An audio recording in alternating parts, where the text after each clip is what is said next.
just happy because we love Toronto. We have no inclination to move to the States, which there is a pressure to do.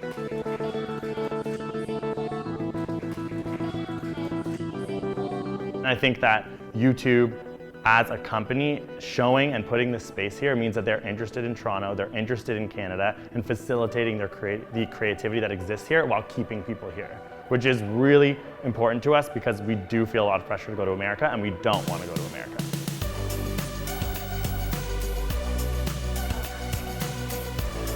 I genuinely think, like, we go to LA so often and yeah, it's an interesting city, but it's not home. It's not where your friends are, it's not where your family are. We have always intended to do our work in Toronto, and it's just a hassle when we have to get up and travel and go to the States and work there. So I think that, no, we are not trying to reach a level of success to go to the States.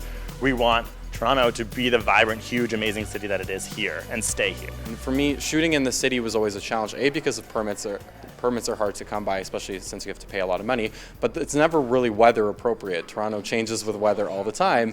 So I was trying to look for an apartment when I was moving into the city that had the sort of aesthetic quality that I wanted, and that was also large enough that I could film in, and that comes at a premium when it comes to rent. So it ultimately means, like, that's my workspace, and it costs more to create content because of that. So having the opportunity to come to a space like this provides a lot of us who deal with those logistical errors when it comes to, like, sound and noisy neighbors. It gives us that freedom and the capacity to try new equipment and have that space. So right now I work entirely in my home studio, which is really just my apartment kitchen.